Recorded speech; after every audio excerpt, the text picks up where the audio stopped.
can't believe Entrapped is working for the Horde. Shadow Weaver messed with her mind. She must have, right? I wish we could have gotten more of a initial reaction from Adora, like we did with Bo and Glimmer, and Adora's disbelief here, and rationalization that it must be Shadow Weaver doing something, because the alternative is Entrapped legitimately defected because they left her behind and didn't bother going back for her. And considering Adora blames herself for Catra's fall, Glimmer and Bo being captured and hurt, and basically everything that goes wrong that she can't predict or prevent, I think you could tell why this rationalization would be better for her. Magic and tech aren't totally separate things. No, I'm pretty sure they are two different things that can just be melded together. Entrapta is one of the only people who really understands that. Also, I noticed that Bo has a soldering iron fashioned to look like one of his arrows.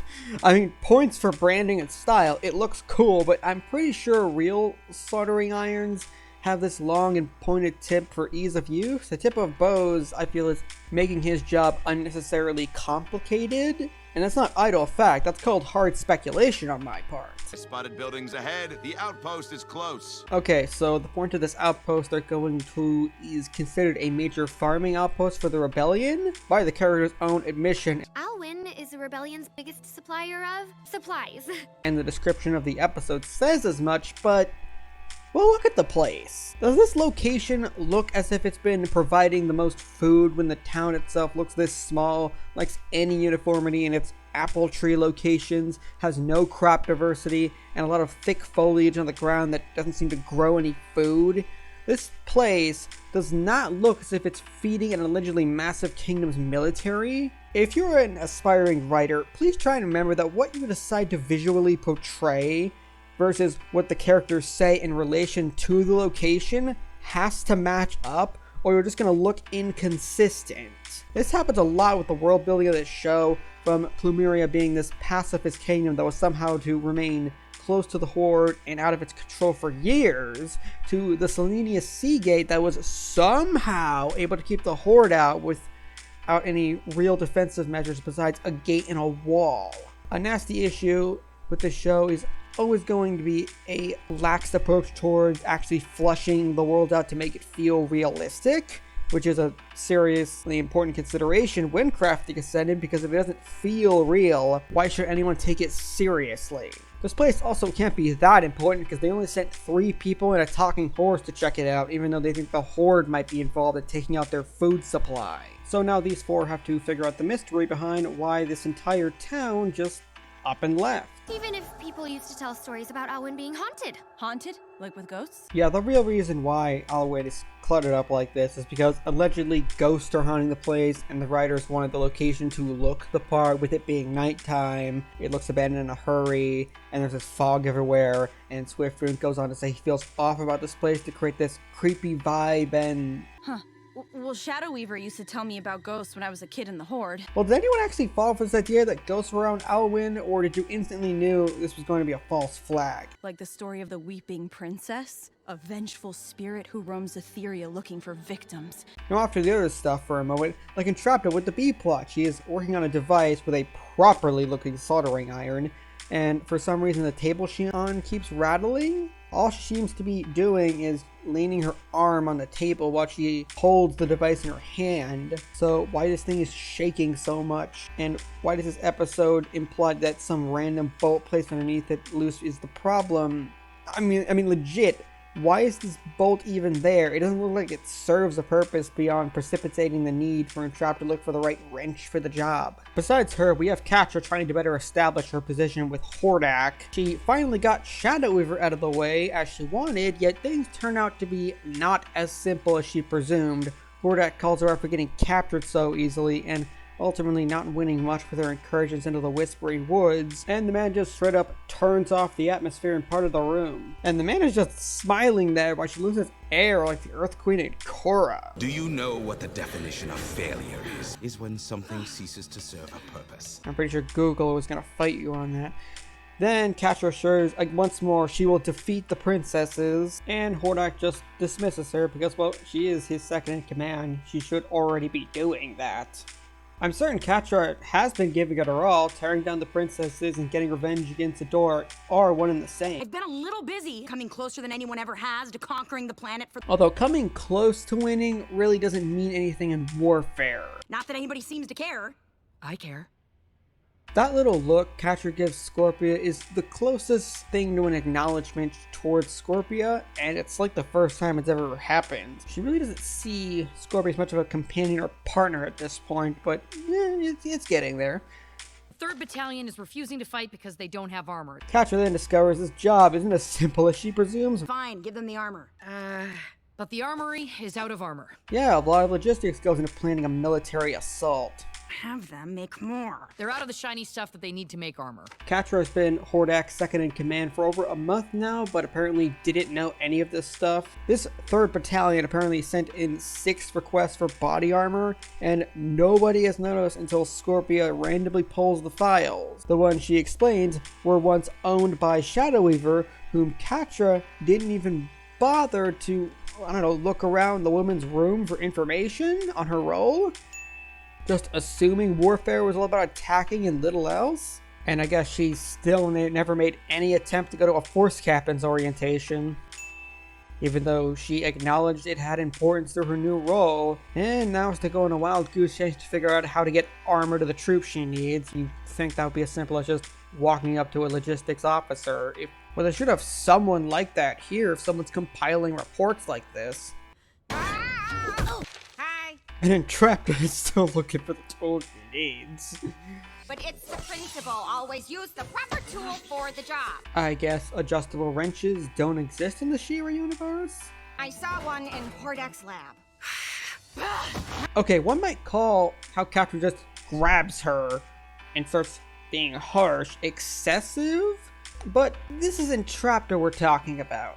She does not know how to follow instructions that deviate from technology well, and gets easily distracted, so getting in her face and being as assertive and blunt as possible is probably the only way one can convey a point to Entrapta, especially one as important as don't go barging into Hordak's space.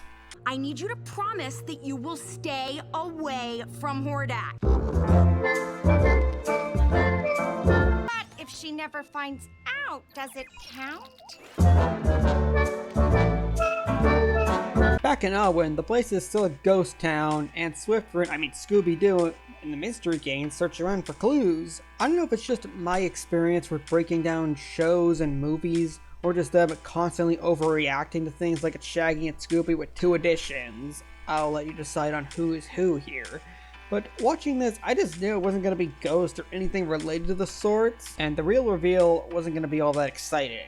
This is just like the story of the Headless Princess. Oh yeah, and there's another aspect of Adora's upbringing being brought up. The lair of the undead princess, where she lures soldiers to their doom. Bo rightly identifies the evil princess theme going on in the stories told to children. It's one of the minor bits of world building I actually enjoy, as it's a nod to how oppressive societies always hold themselves together by creating an evil force to hate and despise for its, well, oppressed populace. And hey, it worked with Adora easily. You saw how much flack she was throwing Glimmer's way, and how adamant she was about princesses being horrible in Eps 1 and 2 of Season 1. Wow, I can't believe I'm just realizing this now. So anyway, to stop beating around the bush here, Alwyn is not haunted, and it's just this obelisk, which is First One's technology, like a recording device. Bo was able to ascertain it's like some kind of antenna and turns off the holograms that scared off the farmers. And after it shuts down, they get a degraded First One's message not even Adora can read. And we get a glimpse of this strange looking First One structure that seems to be transmitting from the desert. Once more, we get to add to the mystery pile and get no answers to them. Great! I love being left with so few answers and little to actually speculate on. So after Entrapta breaks into Hordak's sanctum, she sees his experiment failing, and of course, being the expert that she is, the Goddess cannot leave this untinkered with, and she gets caught. Hello, you're blocking my light. If you Then she managed to actually get the thing working, much to Hordak's surprise. She was right. Of course I was right. Entrapta is made out to be this genius and realizes the man is trying to make an interdimensional gateway. And I think that Entrapta and Hordak's whole relationship is a sort of subversion of the good person meets and changes the bad person's trope. Entrapta's whole interest here is the fact that Hordak has all this cool technology and is trying to open a portal, something she believed to be purely theoretical before now. Plus, he mentions there being other worlds in existence, which excites her to no end. Can I help you? Hordak smirking at Entrapta's enthusiasm in this scene is him realizing he's found someone who has a basic understanding of what he's trying to do here and could possibly help. I think it's been implied through his frustration that he's been trying to get that generator working for a while, and then Entrapta just comes along and fixes that in no time. Their relationship starts off with Hordak believing he's found someone to help him accomplish a very specific task. And from that she'll blossom into something greater and— no, not that! Get that out of here right now! And it all occurs in a way that doesn't feel like it's closely following some kind of trope or cliche. And with Catra, she is not having a good time and is once more going to take it out on Shadow Weaver. Catra can't figure out how to get more material to make armor, and so she's here now. Yeah, you're trying to sabotage me. Where's the missing file? She's been locked in a cell all this time. There's no way Shadow Weaver could have been sabotaging her, but she just automatically assumes that. Because Catra's been hurt by this woman all her life, she can't help but just assume here. And oh boy, is SW more than prepared to make a jab into Catra's side, telling her the material to make armor is legit just right there in the fright zone in such a condescending manner. The material you seek comes from the foundry, right here in the fright zone. The subtext being, you really couldn't figure out something this simple for yourself, yet think Hordak trusts you. He does. I can do what I want. But he'll never trust you with his real plans. And driving home, stating that no matter how much power Catra thinks she has, Hordak will never truly place trust in her, easily cutting into, well, one of Catra's deep vulnerabilities. And I can tell it works with how Catra loses the strength in her voice when she leaves. A blow by Shadow Weaver that's driven further when Catra realizes Entrapta went into Hordak's sanctum. And when she comes to retrieve her, it's Catra that gets reprimanded and finds out Entrapta has somehow earned the right to be working closely with Hordak. I am working with Entrapta's assistance. Something Catra tried to do at the beginning of the episode and almost got choked out for.